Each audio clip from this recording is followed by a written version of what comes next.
Hello, Meoni here, and this video is designed to try and help you fill your Blue Mage spellbook with the new spells learnt as of the 5.15 patch, and the new level 60 content. For the older Blue Magic spells, you can actually find a video by me guiding to all of those pre-5.15 spells by searching for Blue Mage Meoni in YouTube. This time then, I wanted to go over how I have and still farm for some new abilities in this patch. There are probably many other ways to gain these spells in the game, but this is how I planned to do it. There are 33 new abilities, so let's first start with the open world and then instance content. The first spell on this list then is Northerlies. You can learn this from Yetis in Coerthas Western Highlands, such as these to the west of the zone. Simply witness this skill, defeat the Yeti, and see if you learnt it. If not, like with every spell on this list, try and try again. Next up is Reflux.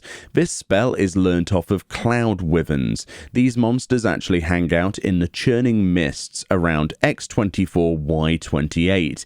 And again, see the lightning ability Reflux and then kill it.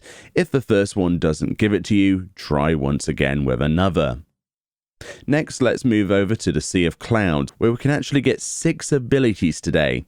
Firstly, we can grab Chirp from a Paissas. Paissas hang out over at X20, Y35. This one I found quite difficult to get for some reason, but you will see it learn eventually, plus you're kind of doing the world a favour here by killing all these Paissas.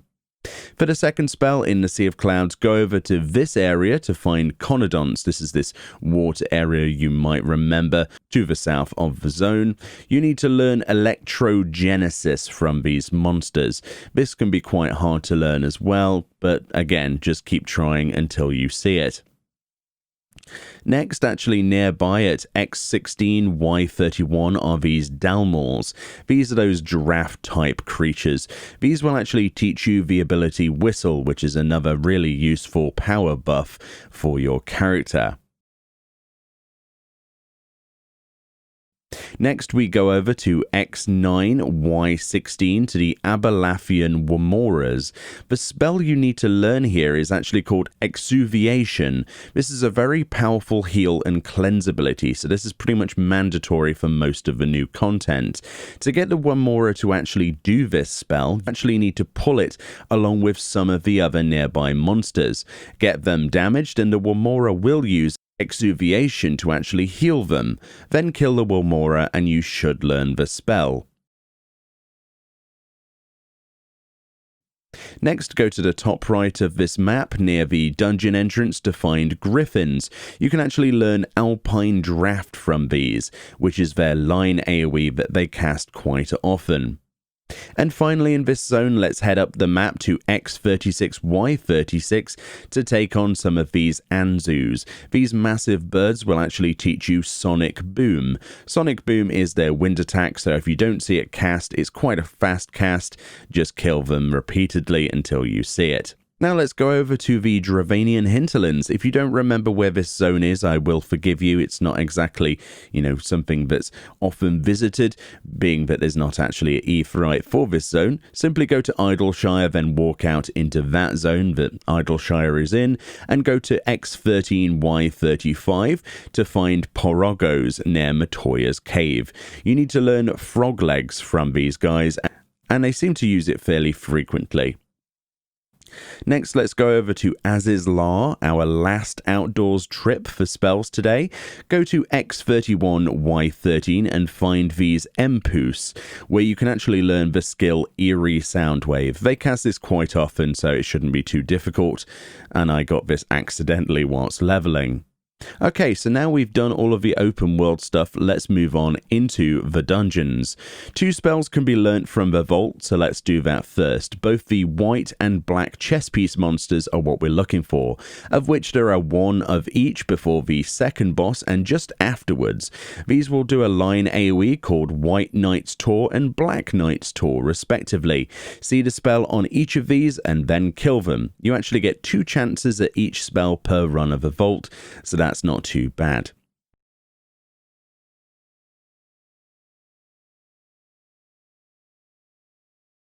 Next, we step into the Great Gooble Library Normal. These are the page 64 monsters, of which there are 2 in here actually. These are these demon books. If you wait a very long time, more than you ever would normally in here, eventually you will see level 5 Death being cast, which is this large AoE circle. Don't stand in this or you will actually die. It does scaled damage all the way past level 60. Witness the spell and then kill the book and hopefully learn it. We didn't get it on our first one here. We did actually have 2 chances in here per run with that second book round the corner. Okay, next up we step into Hawk Manor hard mode. The second boss is called Ash, and there's a spell he uses later in the fight called Abyssal Transfixion. It's quite a quick cast, so you might want to wait it out just to be sure he's done it, but basically see that, kill him, and hopefully you get it. Now we go into the Great Gooble Library hard mode. There are actually 2 spells in here to learn. Firstly, after the second boss, there is a room full of statues that come to life as you fight them. The scribe mobs will eventually cast a spell called Condensed Libra. This is actually the spell we need to learn, so witness this and then kill the scribes. I believe there's 4 scribes in this room, so you get pretty much 4 chances. So obviously don't just spam AoEs because you might kill the mobs you need. And if we continue a little further into this dungeon, you will actually find another room after this with a giant book that spawns a monster called a panda. You need to learn the magic hammer spell. You can't actually miss this when he casts it. Corporal punishment hammer on the ground to move out from. This one you could also obviously go into Alexander 7 to learn as well, but this is probably much easier for most people. Right then, onto St. Mosiani's Arboretum Normal. The second boss is Queen Hawk. She does an ability called a Veil, which is where she becomes immune and tethers her hornet ads. So you should see this quite frequently and quite easily, but this one does seem to have a quite rough learn chance.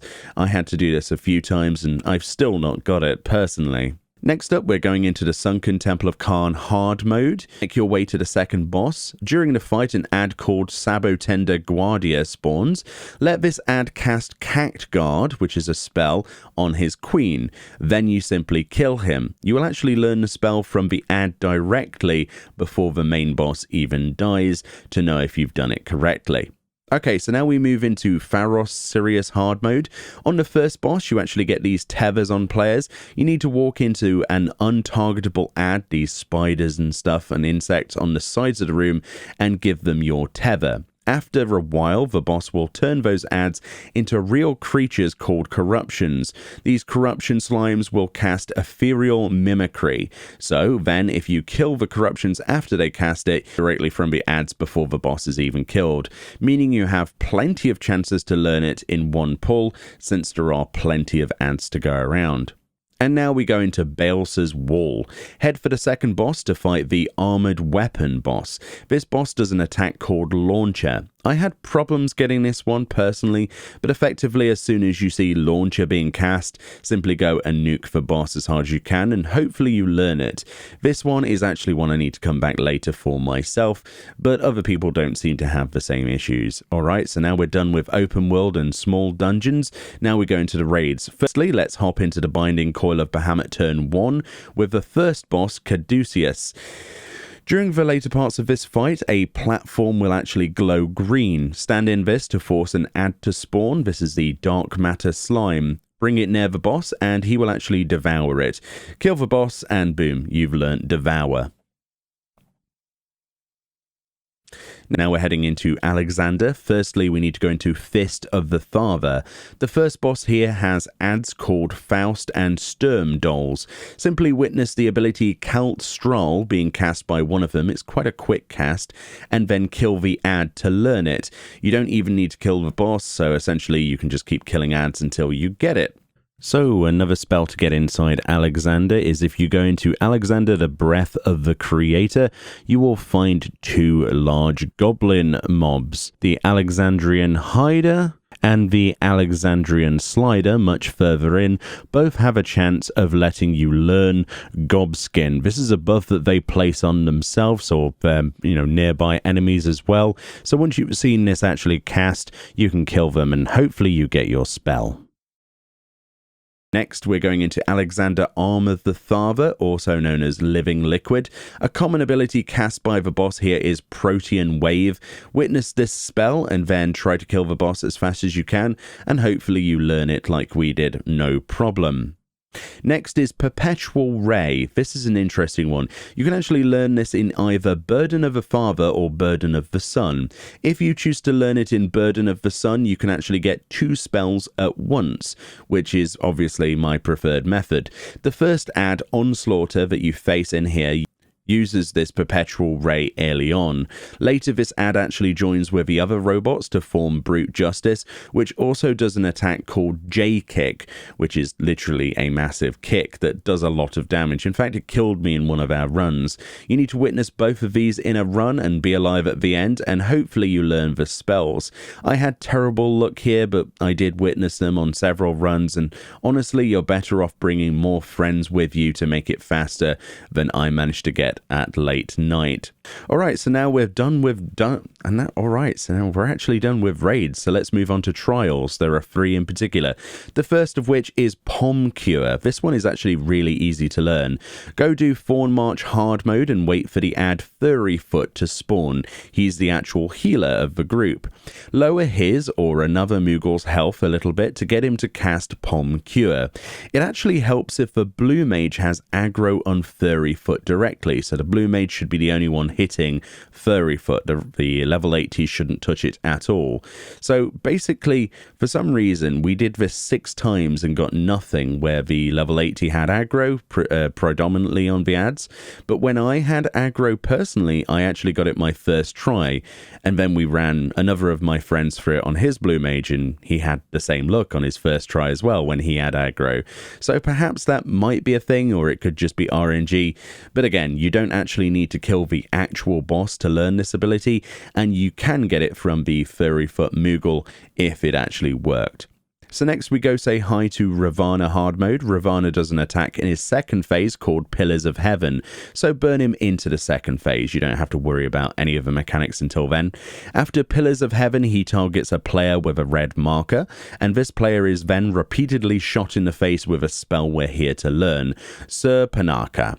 You may want to use Diamondback through this if you're the blue mage with the red marker on their head, and it took me a few tries but wasn't too difficult in general.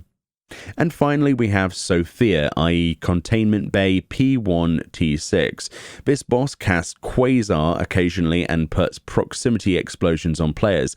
This is actually an attack we get to learn, so once you see Quasar being cast, kill her as soon as you possibly can. Again, bring lots of friends to make this faster, and preferably friends that can actually do the tilt mechanics. That might actually help you.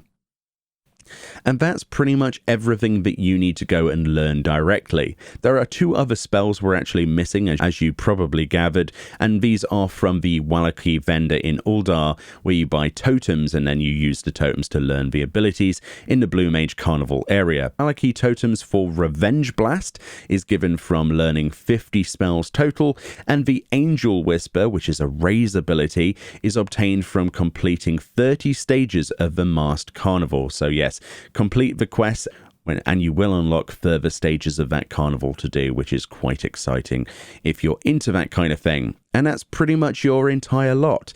So the question is, how easy did you find your spell farm? What places do you recommend instead of the ones I've mentioned in today's video? I'm very interested to see that, and I'm sure other people would gladly benefit from that as well. Thank you all kindly for watching this video. Enjoy the rest of your day, and I'll see you all next time.